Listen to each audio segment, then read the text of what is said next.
This is the first time we haven't had people all. I've had like 3 or 4 people waiting lately. Okay, here we go. Good. We can talk back and forth anyways, whatever. Oh, it's the Pearl of Wisdom show, and we got Peyton on the radio. The prize is back. What do you had? Some vacation? You've been working, right?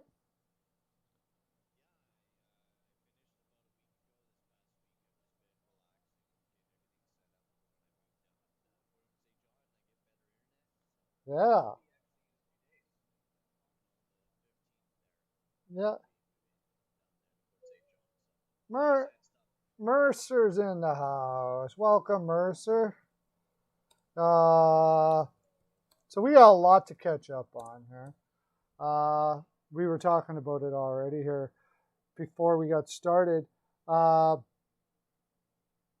what were we just talking about? I just lost my train of thought.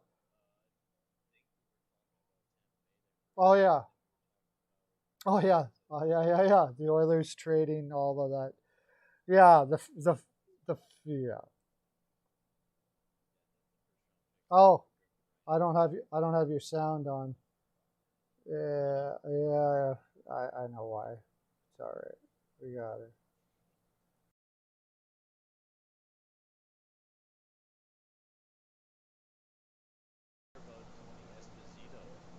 Esposito. Passed away. He passed away Yeah, today. well, Did you hear about he's that? up there, right? Oh yeah, he also was Cancer. battling like Yeah, it sounds pancreatic like cancer something I there. would So, rather just go um, away. That does not sound like a fun day oh at yeah, all, right there. Oh my gosh. But no, it's definitely not. And rest in peace. He had a great career, Tony Esposito. and he's a Amazing great character goalie, right? too. Tony Esposito is one Mm-hmm. of those, like, he was an Esposito. Like, he was exactly what his name was. Mm-hmm. If he wasn't good at stopping pucks, he probably would have been a mafia guy. So, yeah, yeah, but I mean, that's a terrible thing. I couldn't imagine having that illness and everything. So, in some ways, it's probably best for him and his family that he moved on quick because he just got it. He just found out about it not too long ago. So it went pretty Mm, quick, and he was a fairly older damn. man too. So he lived a pretty good life to Mm-hmm. boot. So that's good. I mean that way, but not good that he's passed away.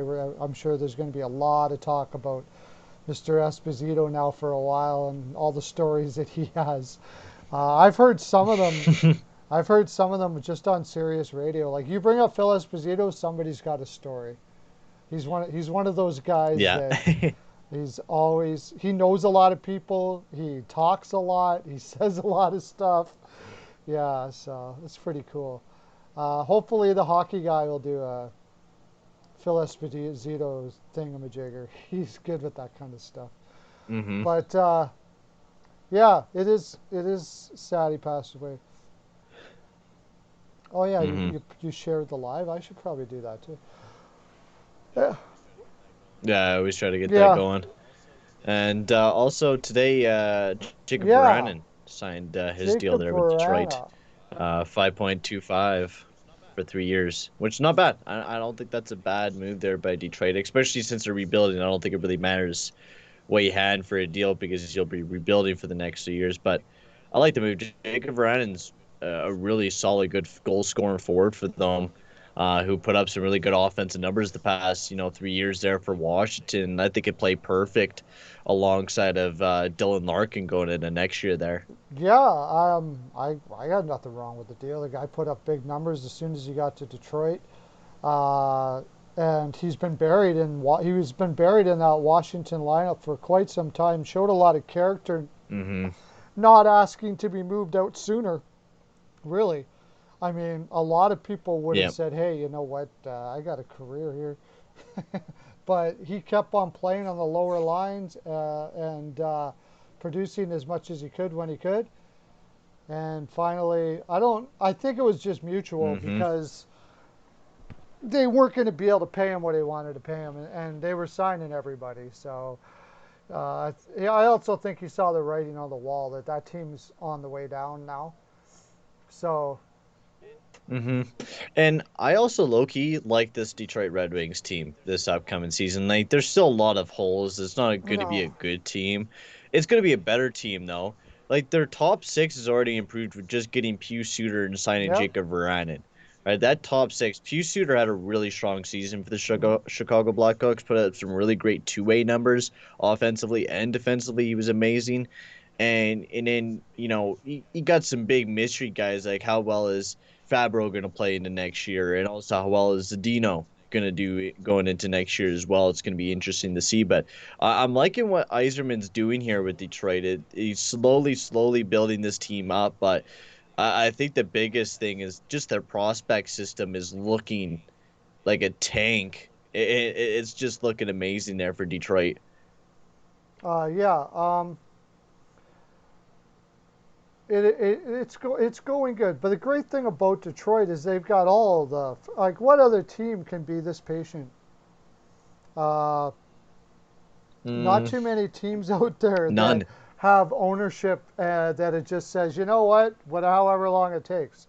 And Detroit and Eidelman's going to build a dynasty there that'll last a very long time, but it's going to take a long time. Obviously, it's still taking a long time, but they've got a lot of their second rounders are almost percolated and ready to come in too, from what I remember.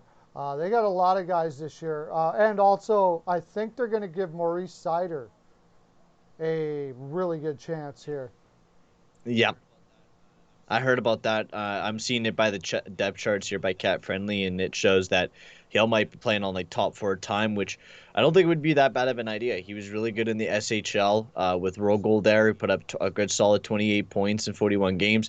He played really good for I think the Germany team during the World Championships there as well. I don't think it's a bad idea to give him some ice time. The guy is almost 20. A lot of the defensemen, by that age usually if you look at Cal McCurr and Adam Fox, usually they play by this age, so it might not be a bad idea to give Mort Snyder, a try in the lineup. You don't have anyone else special that you really need to have jump in there right now.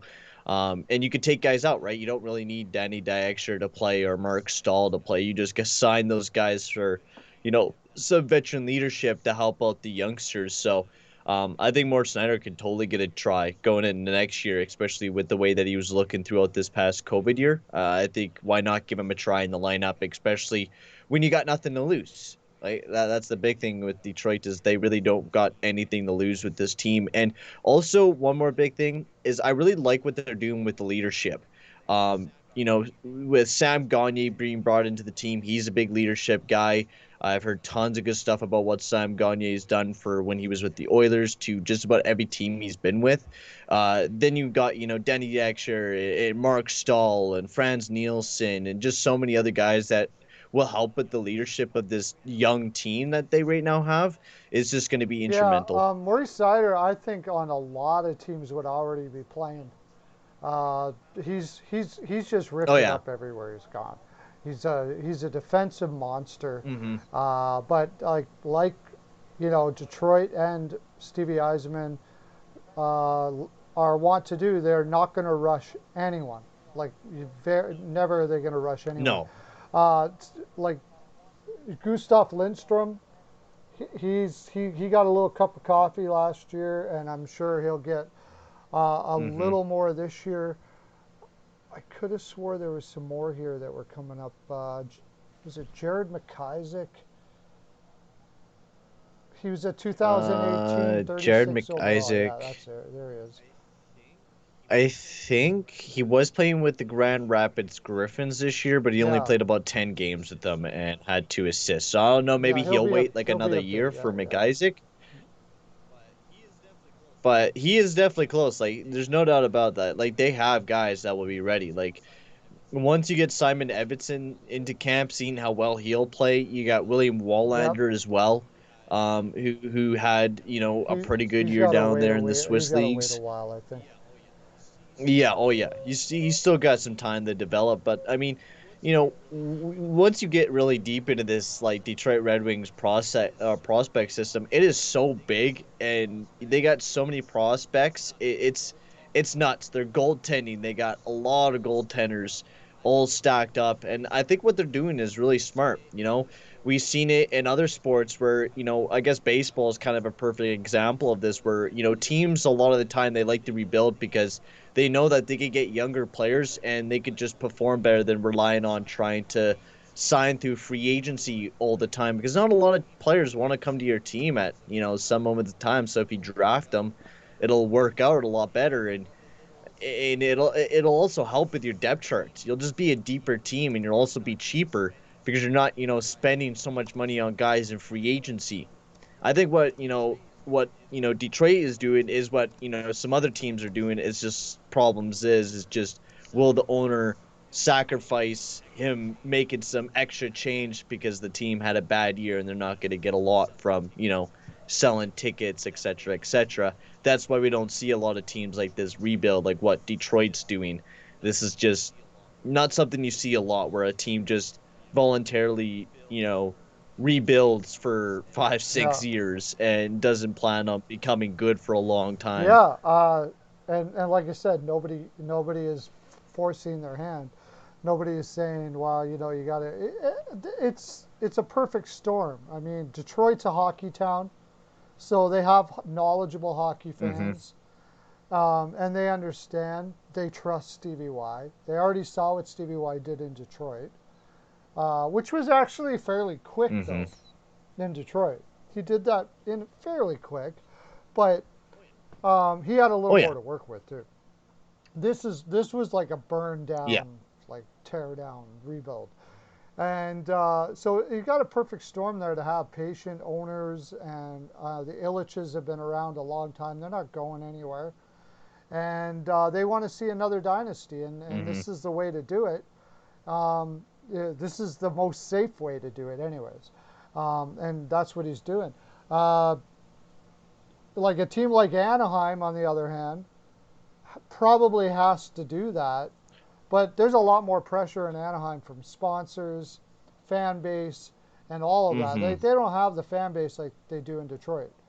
Uh, Well, yeah, we're already seeing, like, with Anaheim, like we've already been seeing them wanting to push every year more and more to become a playoff team, even though we could probably see, like, oh yeah, this team, needs to rebuild a little bit more. Maybe get rid of Raquel and dump off Silverberg and try to, start bolstering up the team a little bit, right? But the Anaheim Ducks are having like a way different approach than what most teams are doing for rebuilds. It seems like they're trying to, keep the bulk of their core together, so when a lot of those young players like a Zegras and like, Jacob Peralta or Jamie Drysdale start popping into the lineup, they'll just start becoming a really strong team right off the get-go. It's not a bad build, but you're not going to have, an over-breadth amount of prospects because of the fact you're not trading away, your guys like Raquel to go after picks and try to pick up more yeah, prospects. So a little bit of a different, play style here, but I think Detroit will end up being a better team than what Anaheim is, just because of the quantity of prospects and the amount of good players I think Detroit will get. Plus, you already have Larkin. I think Detroit in the long run will be better by doing a longer rebuild than what Anaheim is doing. yeah. In the long run, yeah. But I mean, on the same note, I don't know if, at least at the very least, I don't know if they think they could afford to be that bad. But as it is, they No, really yeah, are that that too. bad anyway. So and they're Yeah, they've been wasting bad and for they're like 3, 4 wasting one of the years. best goaltenders we've seen. Gibson is one of the best goaltenders in the world, and he's just wasting away in That's why it Anaheim. doesn't really Like make I sense. That's why it doesn't make sense in Anaheim what they're doing, because they can trade away a lot of those guys and get a crap ton. Like Gibson has been mediocre these past few years, and I would have to say, his trade value would probably still be pretty high, but a lot of teams don't want to pay it because of the numbers that they've seen over the past, 2 years from John Gibson. They haven't been super fantastic, even though when you do watch him, he looks like he's amazing out there, just because the Anaheim Ducks yeah suck. And for some reason, they're holding on to the players, but it's worsening a lot of these players' value. Like, you could probably trade away Raquel and stuff like that, but you're never going to be able to really trade away Henrique or Silverberg. Those guys are going to be probably stuck on your team for a bit. Maybe Silverberg if he retained a little bit of money, but the prime time to trade away a lot of these guys was when the start of the rebuild began for the Anaheim Ducks, because that's when you had a lot of these guys at peak value, like Raquel. He almost had a 30-goal season near the time Yeah, that they were rebuilding. You yeah. could have got a ton of value in prospects and picks. People would have been paying you top dollar for a guy like that and a 30-goal scorer going into the playoffs. Same with Jacob Silverberg, great two-way guy who pots in a lot of goals in the back of the net. Same with Henrique. I don't like I understand that they're trying to keep a lot of these guys, but not a lot of them are going to be good by time Well, Zegras is when in they his prime. traded Henrique, they traded the defenseman there that I thought it was a good trade in the sense that for New Jersey, but he didn't turn out very well.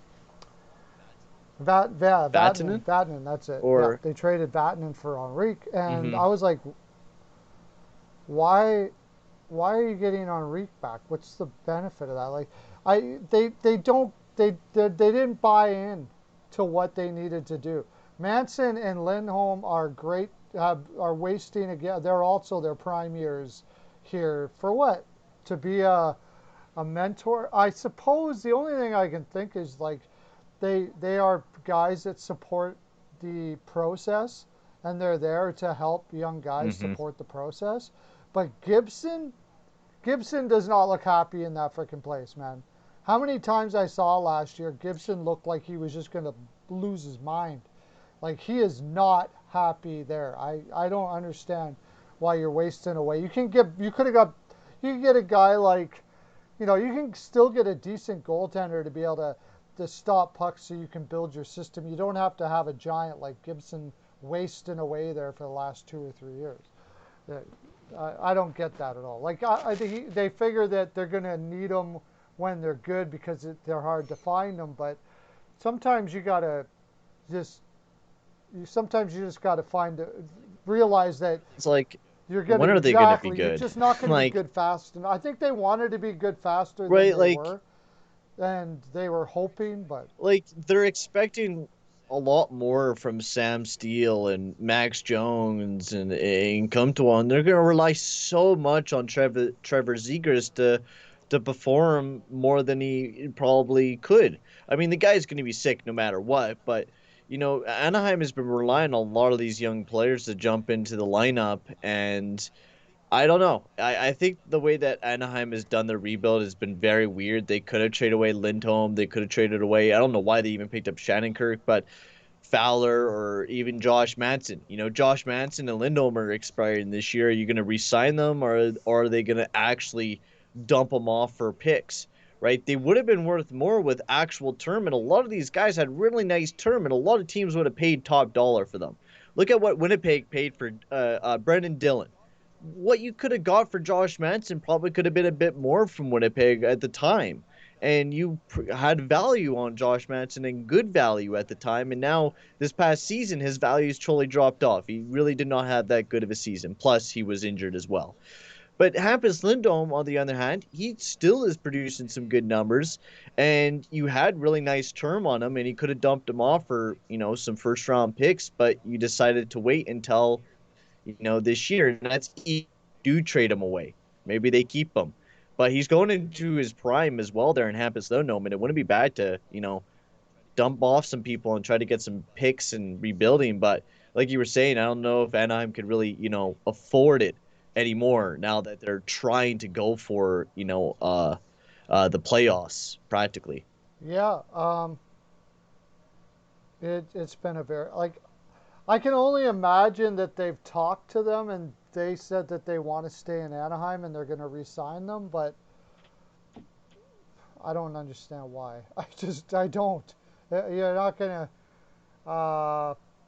They're going to build through the draft, which they didn't really do, because you're not getting the picks to build through the draft. Mm-hmm. I mean, yeah, Manson and Lindholm are good pieces, no doubt about it. Like they would be good for a lot of teams out there. Yeah. Great, no doubt about it. But like you said, you can get draft picks. They're not unreplaceable.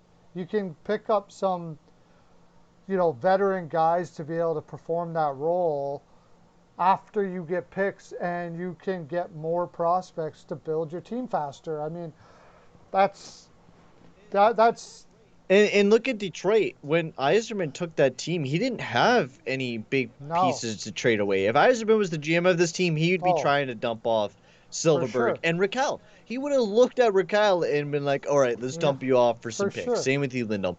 This team could have first round picks forever if they were to jump off a At lot the of these right players time. when At they the had right time. perfect Yeah. value. But now a lot of these guys don't Yeah. have great value, right? Raquel didn't have the greatest point production season in the world, nor the greatest analytical season in the world either for himself. So I think that, Anaheim Ducks have kind of shot themselves in the foot when they could have dumped a lot of these guys off for picks. I mean, you could still dump off Hampus Yeah. Lindholm and get a decent amount, but like, what is Josh Manson going to Probably fetch you now? probably What is some of his Raquel? Like, what are you he's going to on get for that you're Silverberg? selling low now. Same as Silverberg, you're selling low. Yep. You might be able to get a first for Silverberg still because he's valued for his two-way play. He's got a good perceived Yes. playoff game and stuff like. You Mm-hmm. might be able to get a first, but it's going to be a late first. But that's all right. Do it, especially now with this draft. Like I see no Get reason why they're picks. holding on to these guys. It doesn't make any sense at all. Any sense at all. I think it's just the accelerate the rebuild. Maybe they were thinking that, Raquel, Silverberg, and Henrik will still be good by the time they're done their little rebuild. And we'll see how well they do this year, but I don't see them doing very well. Like, you're gonna have to ask a lot of your players once again to step up big time.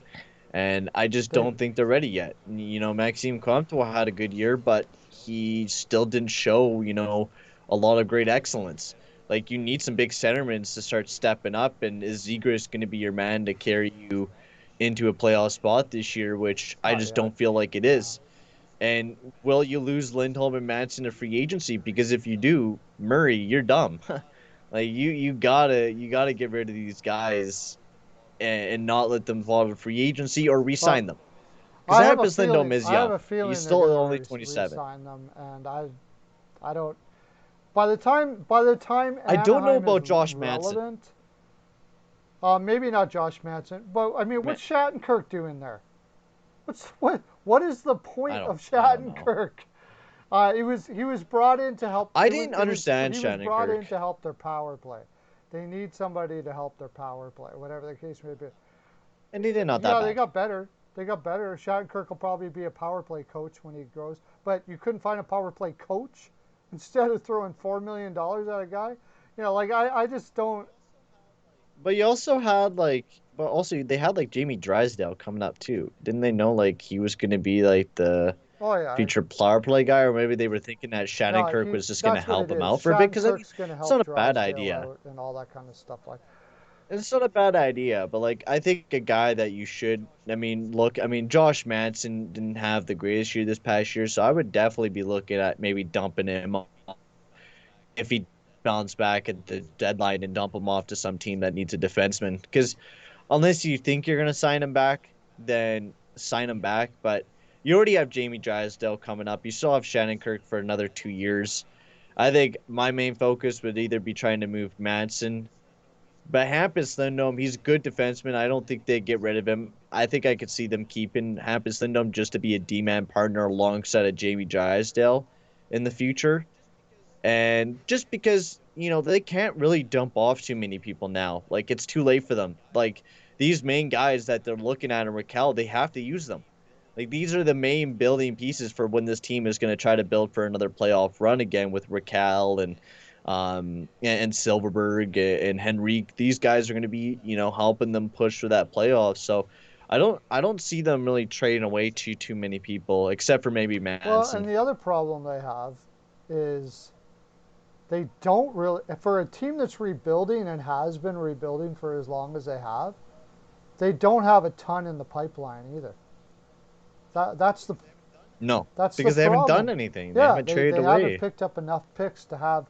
I think what they wanted to do is just have like some superhero drafting, and like nail everything and fill up their cupboards. But there's nothing really that screams I'm ready here. I mean, there's always some guys that are going Like, to do well like, that you didn't expect. You would think, you would hope, and they need it because look at their future D. Like, they don't got very many. Like, they got I think they're top prospects for their forward core, and I could be underrating them. I don't know a lot about prospects, but Patajo, he looked really good for their offensive core there. mhm, Sasha Patajo, Sam Congilio, I think he looked pretty well as well, and Mason McTavish. I don't know why they necessarily picked him, but they were looking for a goal scorer, and he doesn't look too bad either. But their defense, they don't got a lot of big noticeable names ready that will right away. be next No, big defenseman, right? And that will be ready right away. Like you got, a 17-year-old that you drafted this year. He no, probably won't be 4 ready for the years. next, 3-4 years, right? You got Jamie Drysdale and that's it. So now you're mainly having to rely on Fowler, Hampus, Lindholm, and Shattenkirk to be your big guys if you're going to be pushing for the playoffs. So I think the way that Murray has done his rebuild is very poor. I think he said he was the GM of Chicago during 1997 to I don't know. 1999. That I was honestly don't know still why they're holding on to him. The philosophy's not working. Uh, no, so no, it hasn't. it's not working. It really hasn't. And you look at his trade history, he doesn't do like any trades like at all. Like he's done player swaps. Like he'll do Milano for Devon Shore, or picking up Milano for Shore, or picking up Heinen for Richie. He's just swapping players. Or when he picked up the time with this was a smart move by the Ducks. I'll give him this one where he traded away Kasha, who was injured plagued, and they picked up David Backus, Axel Anderson, and a first round pick. Yeah. That was a Yeah. smart move because they got a first round pick and they dumped off a guy who was injury prone and wasn't doing too He much. took some swings here and there, trying to grab guys off the scrap heap and stuff like that. But Yeah, with Dante Heinen y- and y- Milano. I know one thing though. You know you're a hockey nerd when you spend a half an hour talking about the Ducks. Hmm. We just spent a half an hour talking about the Ducks. Anyways, and I could probably talk for another hour about it. But I don't get them. I think that they're in big trouble. I don't think the rebuild is going well at all. Thankfully, they have a guy with a great positive attitude like Zegras that might be able to change things around. Oh Pers- yeah, Personally, I'm looking for a different philosophy. Murray. This has got to be it for him. Like really, the I team is you know going nowhere.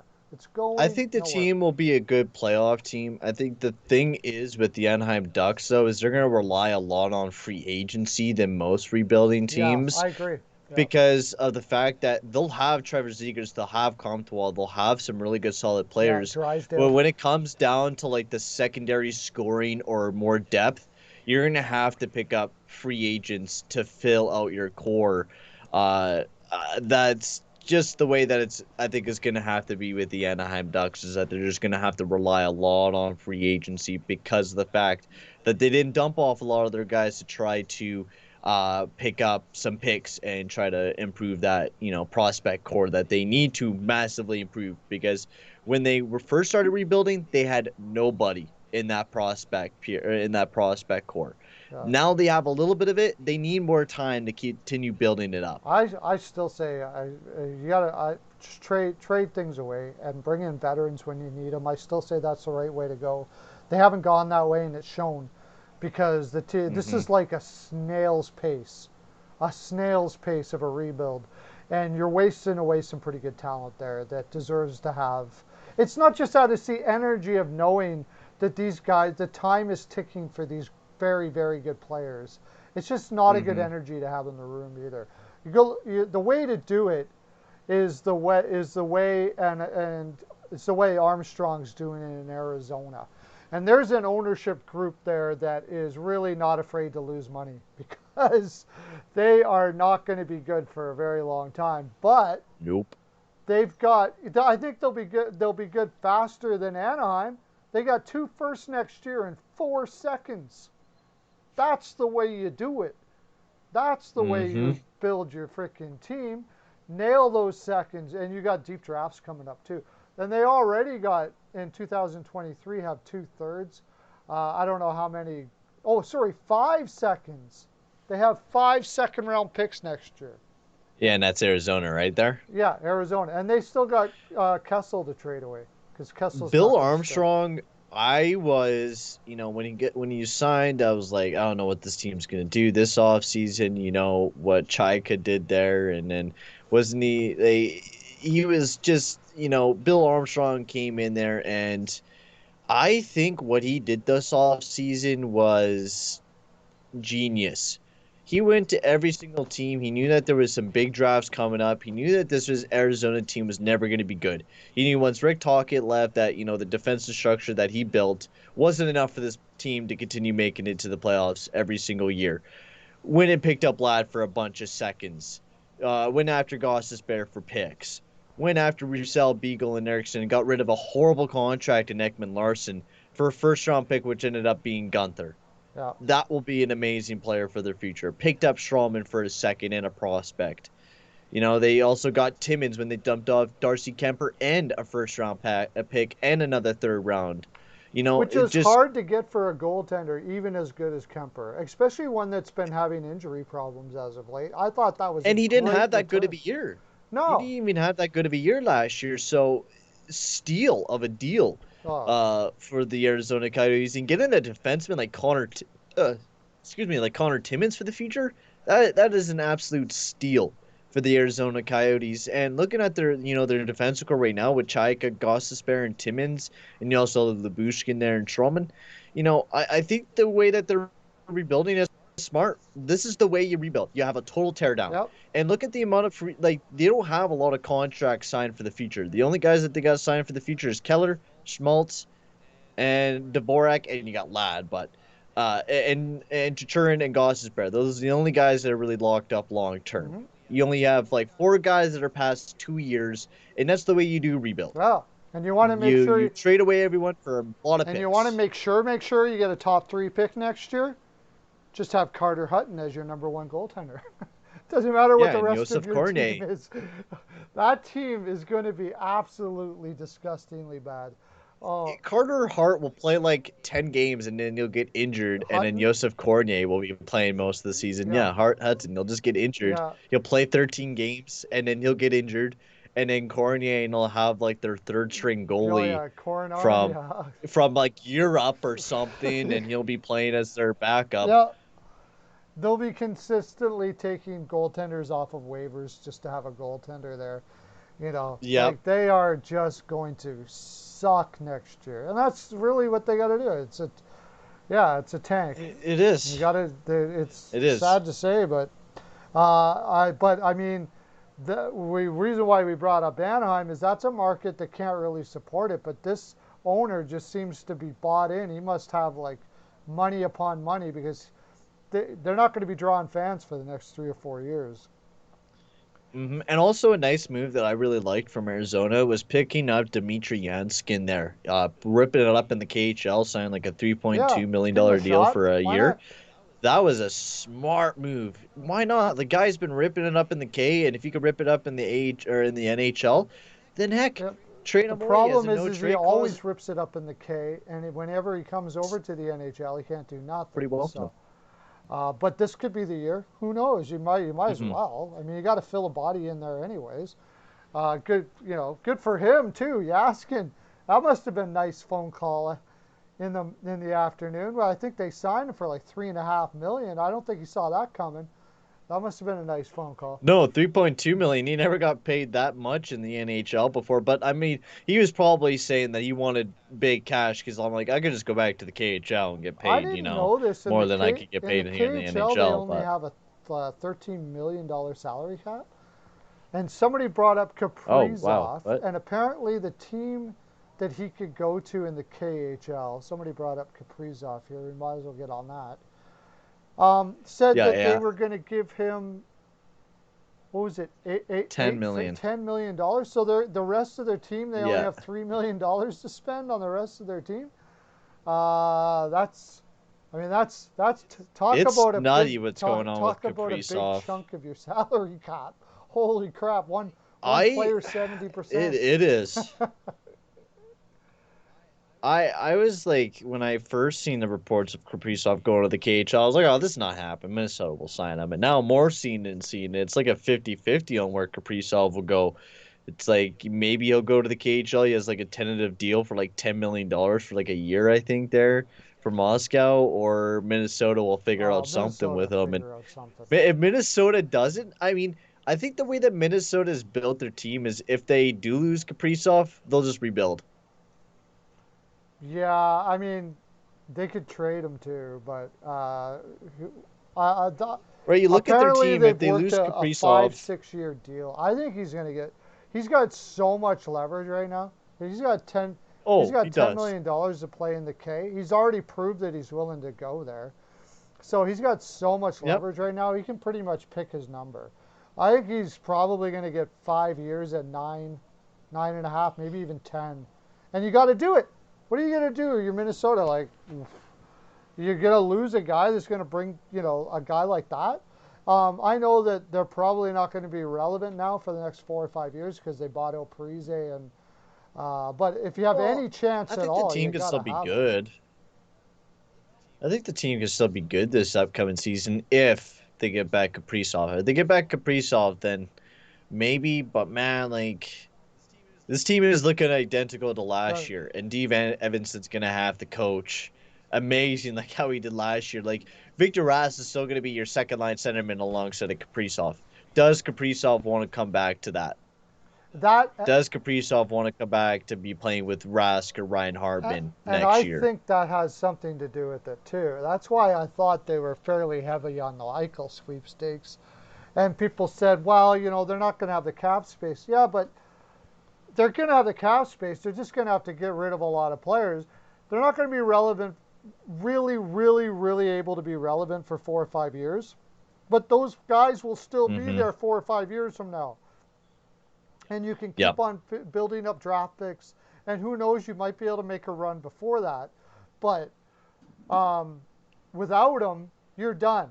Like without Kaprizov, Minnesota, forget about it. I mean, why? What's the point, really? What are you gonna do? You're gonna just they're right back to where they were before. Too good to do anything, but Mm-hmm. just good enough to make the playoffs or barely make it.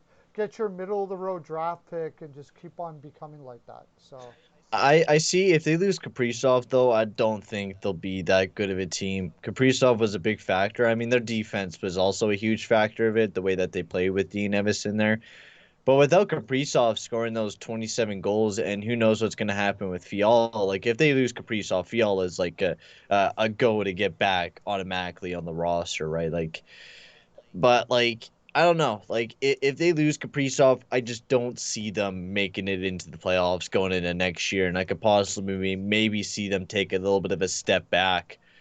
Going into next year as well, if they don't get Kaprizov back, it's gonna suck having to also deal with the buyouts of Suter and Parise going into the next 4 years. Like this year's not terrible, but the 3 years after that, it's just gonna be painful. 12, 14, and 14.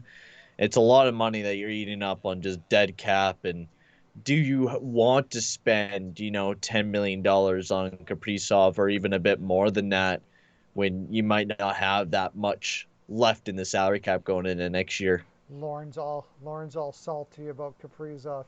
Yeah, there's a lot of people. I like to say that too. Like I like to go down that road where you're just being a jerk. It's your freaking life, man. I'm sorry if I have that kind of leverage. Like, do you think an owner isn't going to use the leverage? What is a loan? Also, it's his Is the hometown. owner a jerk if he uses leverage to get a really good contract? Is he or not? Because he owns the team. I'm sorry. You got leverage. You use your leverage. That's it. It's like hating on the player for signing the contract. I don't care. Like, yeah, Darnell Nurse got 9 2 or $9 million. Good on Nurse. Yeah. Bad on. What the hell are you doing, Holland? But good on Nurse for signing that Well, contract. Good let, for him taking that deal and not saying let's no. talk about. We can talk. Did we talk about that? We together about this? I think we did. No, I don't think we talked about it too much. No. Anyways, Leafs take a step back next year. We talk, we do we. Oh yeah, I don't. I mean, with Mrazek. there's going to be. Yeah, Mrazek. That's the problem, right? I keep on forgetting about that. Yes. And their defense. Yeah. You know what? They defensively they were seventh in the league last year, But everybody was, if that top four stays healthy, they can But survive. that's also in the Canadian division. Not saying anything bad about the Canadian division, but if you look at a lot of the teams, the defense was lackluster on every single team in that division. Like offense was off the charts, I think almost across the entire league. I think watching that team in the playoffs, the biggest thing was that their defense, like their top forward, just Justin Hall, was not good enough. And Mrazek, that's a huge risk. Like if he gets injured, like how he was this past season, is he really going to give you the solid numbers that you want him to give you? Like, and how well is Jack Campbell? Is he just going to pull an Andrew Hammond? You know, the Hamburglers Yeah. type of situation where the guy pops off for a year and just never shows up again. Like, it's a lot of big risk there for the goaltending there in Toronto, Well, yeah, and and there, it is a very I tough think that division. what I will give, what we should do, is if we can do it together, we'll do a series on, on Sirius Radio, they do general manager grades. I'd like to Hmm. reenact that, and we'll do a series on each team, and do like five. Oh, like what I did last Yeah, year, we'll do a series. like where I We'll do a reviewed what was it? I reviewed every single NHL team in their off seasons, and I gave them a grade on how well they did that off yeah, season.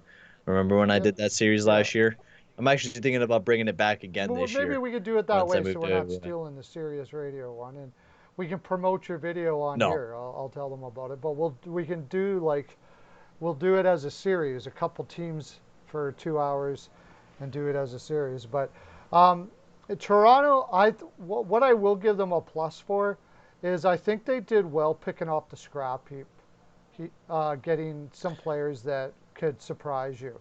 Uh, I don't like the Kempth move though. I really am not a huge fan of David Kempth in that move that they did. Everything else, I don't mind. David Kempth though, I don't know if he's going to be their, if they're really going to want to rely on him as their third line. Now, oh, defensively, if Camp. you get back to Oh, what he was in I think he's eighteen a fourth nineteen, line guy. Yeah, yeah, it says here on Cat Friendly that he might be playing fourth line, but that's depending on where Kerfoot will play as well, right? Like, I guess Kerfoot's down there at that third line, but you might be seeing Kemp like maybe on that third line. Depend. I guess it all depends on what they want to build. But I really do like Michael yes, Bunton.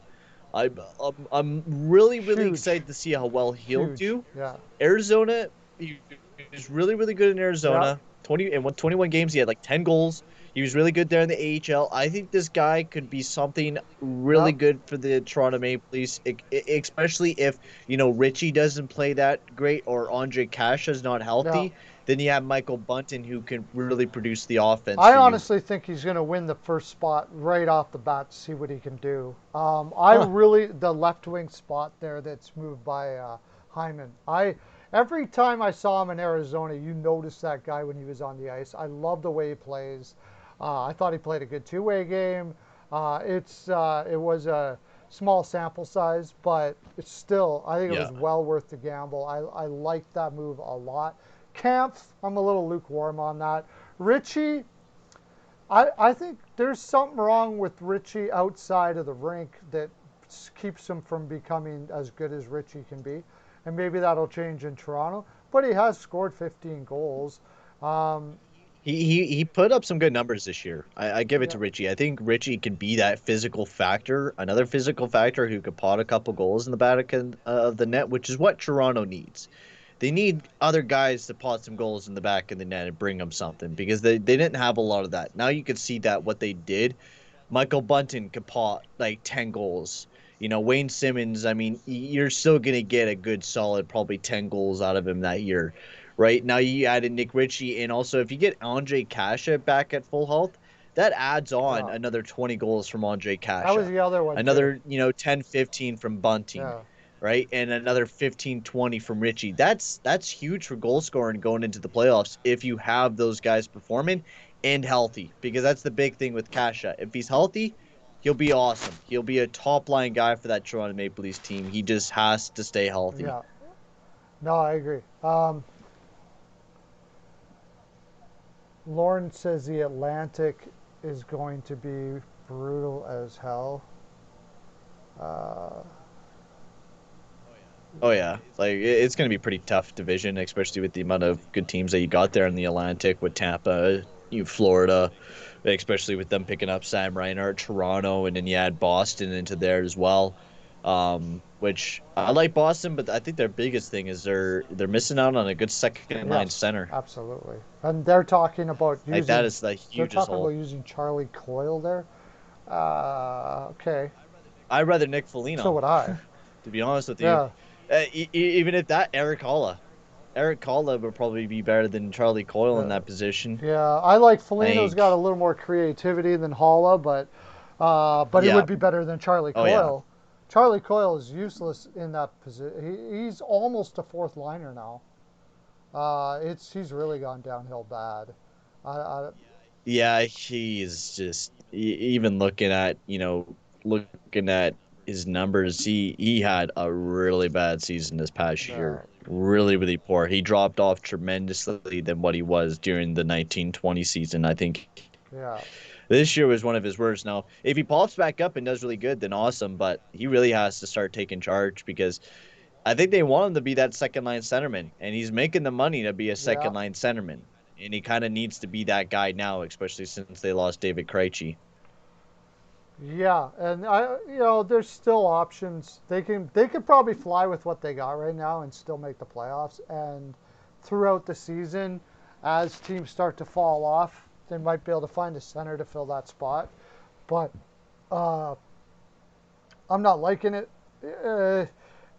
It's tough to go through a season without a second line center, without a Yeah, true second line center, because everybody's just you guys got to shut. I mean, easy to say, but that top line's going to have a lot more difficult time being as good as they are when you got to shut down that line, and the Bruins scoring is because we're talking about Taylor Hall here. He needs somebody to pass to. That's the other thing. You yeah. put Charlie Coyle there. What's Charlie Coyle going to do with Hall's pass? Nothing. Like, yeah, I don't know. It's gonna be a weird team. I think their defense got really strong. No, I give them that. Like, I think they paid a little bit too much for Forbert, but that was probably about free agent market there for Derek Forbert, sadly. But their defensive core, I think Boston got really, really tough. Like Grizzly, McAvoy will be a great top pair. Riley Carlo, great top four. Then Forburn and Clifton, you have a very, very strong I have defensive core. And then you heard have that they're going to Allmark and play Swayman. Forbert with McAvoy. That would be interesting because Forbert has played with a lot of top defensemen, but the problem is Forbert's not a top pairing guy.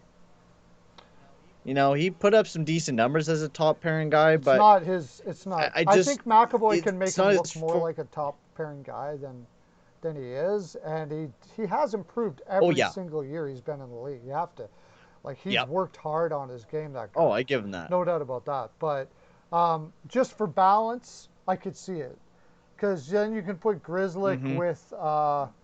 I don't have it in front of me there. Grizzlick with. With Clifton there on the bottom pair, and then Oh, you could do Riley and Carlo. yeah, Clifton, and that's a pretty small line. Clifton and Grizzlick. But no matter what, even I if think you it'd be were, you could throw Grizzlick Riley. and Carlo, Riley and Clifton, and because you say they're the third pairing, but Riley Riley can switch up and Oh, play Riley all over the is place. more. Riley can play all over the And same place. with Clifton is excuse me. Really strong defensively. The guy can hit as well. Even though he might be a small He, little guy, he is a guy he's a that will gamer. nail you. He's had a lot of He's a hits. gamer, all right. Yeah, I like Hmm. him. I like him a lot. Uh, but that's what I would do. I do Riley Clifton, and then I would do Grizzlick and Carlo. Grizzlick and maybe then would be able to have carte blanche to be offensive, because I think with McAvoy, he sort of loses his aggression and lets McAvoy take over. Where if he played with Carlo, Carlo doesn't care if he ever sees the offensive zone, right? So Hmm. we're having a guy. It would give Grizzlick a good opportunity to hone in on some more offense there. So I think that's where it'll end up going. And then you've got Riley playing the third pairing. He can destroy third pairing teams, like fourth line guys that he might play against. Plus, if he's playing, top power play time as Yeah, well, like what he was doing there in yeah, Boston, I mean, that would be yeah. perfect. It'd be a perfect combination because Mike Riley is that offensive defenseman that you need on the beat. He could play anywhere up and down the lineup. If, Grizzlick's not working well with Carlo, then, well, you got Riley to throw along with Carlo. I think the way that they set up the defensive core was way better than what they did last year, and it looks really deep. Now the problem is they lost David Krejci, which I thought was a huge loss for them. Losing David Krejci and especially that second line guy is going to be a huge hit. But the defensive core, I think they built up perfectly. I think they did pretty well with what Boston did this offseason. They look a lot deeper offensively. They look a lot deeper defensively. I like just honestly the way that Boston looks going into this upcoming season, and I could see them being a very scary team in that Atlantic division as well. Yeah, like second line center is really all they need. And it Yeah, does honestly seem like they were kind of taken. They didn't know Krejci was going to go until they picked up Foligno, because nobody was talking about Foligno going to Boston at all. Like you hadn't heard it at all, and all of a sudden he's going to Boston. no, So I think it was that quick where Krejci just finally said, "Okay, this is it. I'm going to go."